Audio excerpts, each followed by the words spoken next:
आपके साथ। आइए कर लेंगे। जागरण से रतन पवार प्रेस नोट सब कर लेंगे। ठीक है जी सरकार करें जी हाँ। सर। जो अभी केंद्र सरकार ने जीएसटी रिफॉर्म का अभी तो मेरे पहले अपने तो है कुछ प्रॉब्लम प्रांत में कहीं वो पूछने लग जाए बाढ़ का पानी मैंने नहीं पूछा। मैं तो दिक्कत पंजाब इसको में निर्मला सीतारमण को भी तो बताओ सर, आज हाँ जी, आज कई गाँव का दौरा किया है ऐसा है। आज जो है तो बाढ़ग्रस्त एरिया में गए, 13-14 गाँव में गए। काफी जो है लोगों की हालात खराब है। फसल तो तकरीबन सब खत्म हो गई और ऐसा लगता है कि अगली फसल बोने में भी किसान को दिक्कत होगी। हजारों एकड़ फसल खराब। उसके अलावा कई गाँव में जो दलित बस्ती है या कहीं प्रजापतियों की बस्ती थी, वो बस्तियों में बड़ा भारी नुकसान पहुंचा है। और कई गांव में तो पानी के अंदर जो है प्रशासक हुई है उनकी, जैसे अपना गढ़ी में, गढ़ी के जो इस तरह। और आमतौर पे शिकायत मिली है कि ड्रेनेज की सफाई नहीं हुई समय पे और पोर्टल नहीं खुले बहुत सारे गाँव के। एडमिनिस्ट्रेशन से बात की, उन्होंने कहा कि आज सबके पोर्टल आज खुल जाएंगे सारे गाँव के। तो ये है। तो इस मामले में हमने किसान के लिए कंपनसेशन डिमांड करी है, कम से कम 60 से 70 हज़ार रुपये प्रति एकड़, क्योंकि जो एस्टीमेट किया जा रहा है वो 1 लाख रुपये एकड़ किसान का नुकसान है, शायद अगली फसल भी। इसके अलावा जो मकान, तो काफ़ी लोगों को तकलीफ है। जो सरकार को समय से पहले कदम उठाने चाहिए थे। एक ड्रेन में तो हमने देखा कीकर उगी हुई है, तो पानी कैसे जाएगा आगे, कैसे ड्रेनेज होगी? ना ड्रेनेज की सफाई हुई, ना ड्रेनेज का लेवल बना, ना खुदाई हुई। ये काफ़ी कई जगह से शिकायत मिली है। और आज ये यहाँ था। कल जो है हम महम हल्के के दौरे में जाएंगे, हमारे साथी महम और कलानौर के जो मुख्य गांव हैं जहाँ पर पानी से काफ़ी नुकसान है, उन गाँव में जाएंगे। सीएसजी की रिपोर्ट में भी कई गंभीर सवाल उठाए गए हैं सीएसजी की रिपोर्ट में, और इन चीजों का भी जिक्र किया गया है। क्या सरकार की मंशा ही नहीं है क्या इस दिशा में? आप खुद देख रहे हैं अमृत योजना फरीदाबाद में कितना बड़ा घोटाला निकला 23 का। इसी प्रकार से आप रोहतक में अमृत की योजना इन्होंने असेंबली में उठाया था। और कितने ही जो पीडब्ल्यूडी के महकमे के उसमें सीएजी ने कितना गैप दिखाया है। और आज ही मैं पढ़ रहा था कि जो सीएजी की रिपोर्ट आई है उसमें काफ़ी उन्होंने निकाला है। हम उसकी पूरा अध्ययन करेंगे, उसके बाद पूरी प्रेस कॉन्फ्रेंस करेंगे। लेकिन ये सिद्ध हो गया है कि प्रॉपर यूटिलाइजेशन हुआ, घोटाले काफ़ी हुए। आप मानते हैं कि समय पे ड्रेन की सफाई होती, उसमें घोटाला नहीं होता तो आज ये स्थिति नहीं हो सकती थी? है हाँ, समय पर नहीं देखिए, और सालों से बारिश ज्यादा हुई है आपकी, इसमें कोई दो राय नहीं। लेकिन समय पे होता काम तो काफी राहत मिलती और नुकसान की कमी होती। अब हमारे समय की मैं कह सकता हूँ, ये ऐसा कभी नहीं हुआ जो दूसरी फसल ना हुई हो। फसल बुआई, कंपनसेशन दिया। अब मेरे को लगता है ये फसल तो गई उनकी, अगली फसल भी किसान को होनी चाहिए। सरकार बाढ़ग्रस्त घोषित क्यों नहीं कर रही इलाके में? क्या फाइनेंशियली क्राइसिस सरकार के सामने क्या है? कोई फाइनेंशियली से बचना चाहती है सरकार? देखिए, इसमें मैंने कहा भाई स्पेशल गिरदावरी कराई जाए। उनके तो पोर्टल नहीं चलते, स्पेशल गिरदावरी करा नहीं दिए, कंपनसेशन कब देंगे ये उनको? अभी इमीडिएट कंपनसेशन देना चाहिए। पराली का नुकसान हुआ वो भी उनको सर्वे करके नुकसान हर हिसाब से किसान को। केंद्र सरकार से कोई डिमांड है? सेंटर से भी कोई डिमांड है केंद्र सरकार से? सेंटर से तो है ही, सेंटर को मदद करनी चाहिए। भाई एग्रीकल्चर मिनिस्टर पंजाब में गए हैं, हरियाणा में क्यों नहीं आए? हरियाणा में तो मतलब मैं कह सकता हूँ 30 से 40% जो है फसल बिल्कुल खराब हो चुकी है, बर्बाद हो चुकी है। हजारों एकड़ जमीन पर फिलहाल जल भराव है।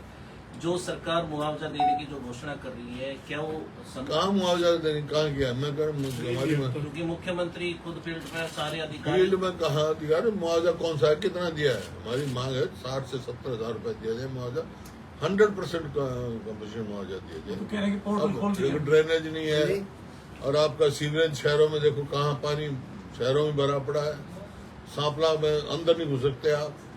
मतलब वो कह रहे हैं पोर्टल खोल दिए गाँव के लिए हमने। वो तो कह रहे हैं गाँव वाइज पोर्टल खोल दिया हमने, गाँव वाइज। होटल कई गांव में नहीं खुले हुए, उनकी शिकायत थी। इसी में एक सवाल होगा साहब, पोर्टल वाले से जुड़ा ही, बलियाना का है, जैसे कई गांव में हम गए हैं। पोर्टल से जुड़ा एक सवाल है कि महम में सामान्य गांव में एक प्रॉब्लम फेस करनी पड़ रही है सैकड़ों लोगों को। पोर्टल खोलते हैं लेकिन डेटा जो है वो मेवात के नाम बोल रहा है कि वो मैं कहता हूँ कमिश्नर की नोटिस कोई लाए थे वो लोग। परफेक्ट नहीं है उनका। हैं? इसमें बात ये है हाँ, बोलो, कि एक बोलो। सेकंड ये सिर्फ जो पोर्टल वाली जो बात है ना, ये कोई जरूरी नहीं है। ठीक ये पटवारी गिरदावरी करता है, सारा रिकॉर्ड उनके पास होता है। किस बात का पोर्टल? सब आदमियों को पोर्टल का ये भी नहीं पता था क्या पोर्टल होता है, क्या इसका मतलब होता है। स्पेशल गिरदावरी कराओ, एक एकड़ पर जा करके देखो और उससे सारा रिकॉर्ड आपके सामने आ जाएगा। इसका नुकसान उसकी मत ये क्षतिपूर्ति पोर्टल तो एक बात कंपनसेशन डिले करने की वो है। इसे जब स्पेशल गिरदावरी का ऑर्डर करो, टाइम फिक्स करो, सारे प्रकार स्पेशल गिरदावरी करेंगे। इसमें नागी साहब ये है हैं? कि जब पराली के लिए FIR दर्ज करनी होती है तब तो उनका सैटेलाइट बोलता है, तब किला नंबर पराली होता है, सब कुछ है कि सरसा में वो हो रहा है, यहाँ पर पराली के केस हुए। और जब फ्लड आता है तो क्या किला डिमार्केट नहीं हो सकता क्या? सरकार की नीयत नहीं है। इतनी टेक्नोलॉजी आई है, अब पोर्टल सैटेलाइट से सैटेलाइट से करो, स्पेशल गिरदावरी उसके बाद वेरीफाई कर लो। वाली बात, थोड़ा वेरिफिकेशन करो। लाखों किसानों ने इंश्योरेंस अब जहाँ इतने गाँव को बिल्कुल डूबे पड़े हैं, कई गांव में कहा ये हमारा पोर्टल ही नहीं खोला अब तक। आज मैं उन्हें कहा, डिप्टी कमिश्नर से बात की, मैंने उन्हें कहा भी आज सारे गांव में पोर्टल खुलवा देंगे, कल पता लग जाएगा। सर, किसानों ने इंश्योरेंस भी करवाया है, लेकिन अभी तक यही शिकायत रही कि इंश्योरेंस का पैसा नहीं मिल पाता हमें। ये देखो भिवानी जिले में धरने में बैठे हैं ना, तो इसी हिसाब से बैठे हैं। सैकड़ों करोड़ रुपए किसान का इंश्योरेंस में नहीं दिया गया। ये इंश्योरेंस कंपनी जो है ये तो प्रीमियम में अपना मुनाफा कमा रहे हैं, कंपनसेशन नहीं है। हजारों करोड़ का अंतर है प्रीमियम में और कंपनसेशन पेड में। 23 करोड़ का मुआवजा तो पिछले साल का बकाया है। यहाँ पे भी बकाया, महम का नहीं, यहाँ पे भी कई गाँव में पिछले साल का बकाया है, मुआवजा नहीं मिला एग्रीकल्चर सेक्टर सरकार की प्राथमिकता नहीं रह गया है। एग्रीकल्चर सेक्टर जो है, देखिए ये जो प्रधानमंत्री फसल बीमा योजना है, ये इंश्योरेंस है, ये प्राइवेट कंपनी को दे रखा है। मैंने हमारे कांग्रेस पार्टी ने फैसला किया हुआ है, अगर कांग्रेस की सरकार आई केंद्र में तो ये जो क्रॉप इंश्योरेंस कंपनी जो है, जिस तरह LIC है ना, इस प्रकार से हम करेंगे। कॉर्पोरेट प्राइवेट कंपनी को नहीं देंगे, सर GST को लेकर ताकि और उनका स्पेशल फंड जमा हो, ताकि तुरंत कंपनसेशन दिया जाए। सर GST को लेकर जिस केंद्र सरकार कहेगी रिफॉर्म लेकर आए, इससे लोगों को काफी राहत मिलेगी। मैं आज मुख्यमंत्री ने प्रेस कॉन्फ्रेंस करके कहा कि जिस तरह से 28% था 18 किया गया, और जो 12 था वो 5% किया और 5% हटा दिया गया। 11 साल के बाद 11 साल का घाटा कौन भुगतेगा? 8 साल 9 साल के बाद 11 साल सरकार को बने होंगे, 8-9 साल का घाटा कौन भुगतेगा भाई? स्टेट ने जो घाटा दे दिया उनसे GST इतनी लिए स्टेट को दो, रिफंड करो, ताकि स्टेट की डेवलपमेंट हो। अब वहाँ बिहार में चुनाव हो तो ये दे रहे, लेकिन जो 8-9 साल का जो है GST इतना हैवी लगाया स्टेट ने दिया, तो स्टेट को दो, कंपनसेट करो स्टेट्स का पैसा। तो ये बिहार चुनाव के लिए ऐसा हो रहा है? तो सिर्फ वोटों के लिए है, वोट लुभाने के लिए। लेकिन ये करना होता तो ये पहले 8 साल तक ही लेते। जो लिया उसका क्या करेंगे? रिफंड करेंगे, क्या करेंगे? 22 लाख करोड़। लेकिन तेल पर कोई राहत नहीं। फिर 22 लाख करोड़ किसान स्टेट्स का है ना पैसा, स्टेट्स को दे, लोगों को लूटा दिया। लोगों को लूटा है। वहीं राहुल गांधी जी बिहार में जो है वोट अधिकार यात्रा कर रहे हैं, उस पर सवाल उठा रहे हैं कि जिस तरह से इनके पास कोई मुद्दा नहीं है, इसलिए ये इस तरह के मुद्दे उठा रहे हैं। उनके सवाल उठाने से राहुल गांधी ने तो कर्नाटक में जाके साबित कर दिया है कि इस कॉन्स्टिट्यूशन में कितनी वोटों का वो हुआ। वो कह रहे कि चुनाव आयोग निष्पक्ष वो तो वही तो मैं कह रहा है। फिर यहाँ ये कहा, हरियाणा के चुनाव आयोग ने भी कहा कि राहुल गांधी एफिडेविट दे दे।